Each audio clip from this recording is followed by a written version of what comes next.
Hello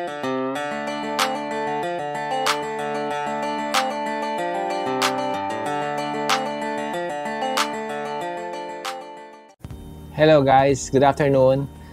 The other day ay nasa Motosco tayo and doon nga pala namin nakita yung feature namin doon sa isang vlog namin na ZH2 na naka single swing arm. Kinonvert yun actually ni Sir Kevin at ginawa yun sa Motosco. Pero the reason why we were there ay dahil nag-purchase kami nito. Puig. This is called Puig Air Duct brake disc cooler, no? So, i-unbox natin siya ngayon. Okay? So, let's go. Puig actually yung brand nito. So, ang laman nito ay okay, meron siyang ano ba to? Warranty card. Then, meron siyang yung mga bolts, no? Then, ito yung disc cooler. Laki niya. Okay. Ganyan siya, no? So, I suppose this is the left or for the left side. Ganyan siya. Ito yung disc. Then, ito ay ilalagay dun sa dulo ng fork. Then, siguro ito dun sa caliper, sa Brembo caliper. So, nakaganyan siya since sa left siya. So, it will suck in air na ibubuga niya or dadalhin niya doon sa disc para maging mas malamig yung disc. Okay, so ito yung left. And, yan muna siya. And this is, siyempre, ito yung right. Ayan, ito yung sa right. So, ganyan siya, guys. Okay? Ganyan siya ilalagay. Actually, mga plastic lang sila. Matibay naman itong mga plastic na ito. Okay? Ganyan siya ilalagay. Then, ito yung fork, no? Then, along with the package is ayun, paano i-install yung item. Okay, yan siya. And ito pa ay parang pareho naman. Magkaiba lang ng language. Yung isa ay English, yung isa ay Bisaya. Hindi, yung isa ay ano ba ito? Left side. Hindi, magkaiba siya. Pareho siyang English. Magkaiba lang siya. Yan. Pareho siyang English, guys. Okay? Paano siya i-install? Then, I suppose ito yung ipapalit doon sa tornilyo sa fork. Kasi magiging maigsi yung tornilyo sa fork eh. Since dito siya ilalagay, sa dulo ng fork, ganyan. Gunner. Then, may spacer siya. So, ganyan siya. Ayan. So, ganyan. Dalawa siya dito actually sa fork. Then, ito yung sa caliper. Okay. Ayan. Si Angkasera ang camera girl. Ayan. So, ito yung sa Brembo caliper. Lalagay siya. Yes. Ay siya. So, mamaya guys, i-install natin siya. Actually, merong itong, of course, Puig. Kilala yung brand, so medyo expensive siya. Pero meron sa Lazada, guys. Palehulin. Okay. So, ito yung sa left. No, sorry. Ito yung sa right. And ito yung sa left. Same function din siya. Mas cheaper. Around this is, I think this is around 1,400. So, ito yung comparison niya. Yeah. This is Puig. And this is Lazada Racing. Okay. Sa pareho lang sila. Pareho. So, ito yung malaki. Ito yung malinggot lang. Pero, doon din lalagay ka ng gunner yan, guys. No? So, ganun ilalagay yan. Okay, air duct disc cooler. Bakit ba ginagamit to? Alik-alik na ito. Okay, actually, ang purpose nito, of course, as the name implies, it cools down the disc rotor. So, bakit ba importante yung may mga ganito? Since yung mga motor natin, they're using steel disc, no? So, importante hindi siya mag-overheat. Kasi kapag nag-overheat ang rotor, ang disc rotor, siyempre, nare-reduce yung friction. Yung sa caliper at yung sa rotor, marireduce yun. Yung stopping power niya or yung stopping distance, mas hahaba. Okay? And another thing, pag nag-overheat yung rotor, siyempre, yung structural integrity ng steel, masihina siya, baka siya mag-crack. Same goes with the pads, no? Siyempre, mainit, madaling maubos yung pads, no? And baka yung fluid, baka siya mag-boil, and humina or mawala ng brake. So, importante ito sa brake. Una-una, magiging mahaba yung stopping distance. Okay? So, kaya nilalagyan ng mga ganito to keep the rotor disc cool. No? So, ito again, ito yung sa Puig, ito yung sa Lazada. So, kung gusto niyo maglagay nito, Lazada, Lazada Racing, and Puig. Kaya lang guys, dapat make sure yung bolt na ganito. I suppose this is from Puig So, matibay yung bolt na ganito. Baka may ibang treatment sila na ginawa dito or titanium bolts or whatever no, na strong enough to handle or to secure yung disc cooler doon sa port. Okay. Well, you know guys, sa MotoGP, hindi na ginagamitan ng ganito. No? Kasi, ang ginagamit nilang disc ay carbon. So, yung carbon, hindi siya nag-overheat.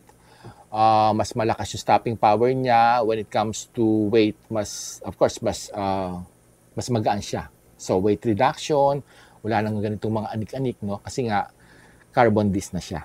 So, ganun ang ginagamit sa MotoGP. However, during the wet conditions, mas preferred pa rin nila ang steel. Kasi ang mga carbon disc during rainy season or wet conditions, no, mas may desired temperature kasi ang mga disc, carbon disc eh. So, hindi pa rin ma-achieve yun or mahirap ma-achieve ang temperature na yon during the wet season. So, during the wet season, kung nagre-race pa rin sila during rainy days, mas maganda pa rin ang steel na ginagamit doon sa mga ordinary bikes, no? But then, most of the time, hindi naman sila nagre-race ng rainy season, dry season pa rin, so ang ginagamit nila ay carbon disc. Weight reduction na, mas malakas pa yung stopping power, mas maikli ang stopping distance. Okay? So, later, i-install natin to. So, ito yung install natin, no? Itong mga malalaking ito. So, and medyo nakakaganda pa rin siya. Medyo dagdag anik-anik. Pero ang laki nga lang niya. Compared to this one. Ito ba? Yes, this one. Yan siya. Lazada Racing, Puig. Okay? Alright, let's go guys. Samahan niyo kayo mag-install. Hello guys. So, ngayon ay i-install na natin itong si Puig air duct disc cooler. So, unahin muna natin sa left. And we will be needing siyempre socket wrench. So, kailangan natin ito. An extension. I think 6 inches lang to. And of course, kailangan natin ng torque wrench. Kailangan din natin ng Allen wrench. Siya. This one is size 6mm and mas maliit itong isa. Okay? And kailangan din natin ng salamin. And kailangan din natin ng electric fan dahil masyadong mainit dito. Okay, so unahin muna natin yung sa right. Okay, so tanggalin muna natin to. Ito ang papalit natin doon sa bolt. Okay. Ayan. Okay, so tanggalin natin yung dalawa using the 6mm Allen wrench. Okay. Yan. Magaan lang tanggalin to actually. Ayan. Masyadong magaling mag-camera itong si Ancasera guys. Hindi ko na makita yung ginagawa ko. Okay. Then ito, this is a 12 socket. No? 12mm. Hapon to kaya millimeter. Okay. Yan. Magaan lang siya. So tanggal na.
guys, ito yung nag-handle dun sa ABS yata ito.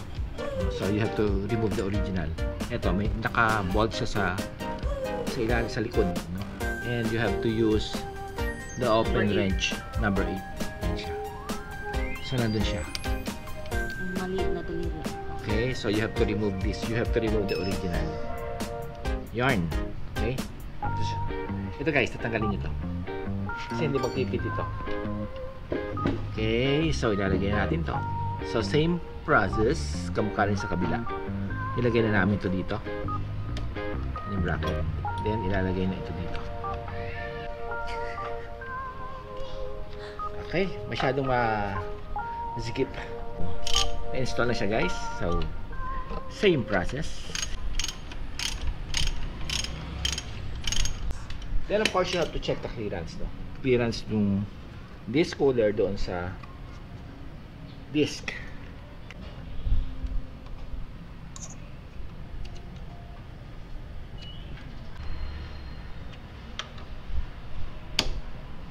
So ito yung mga tinanggal guys. Yung original. Yung original. So tago natin yung mga original. Mga original. Okay, so that's it.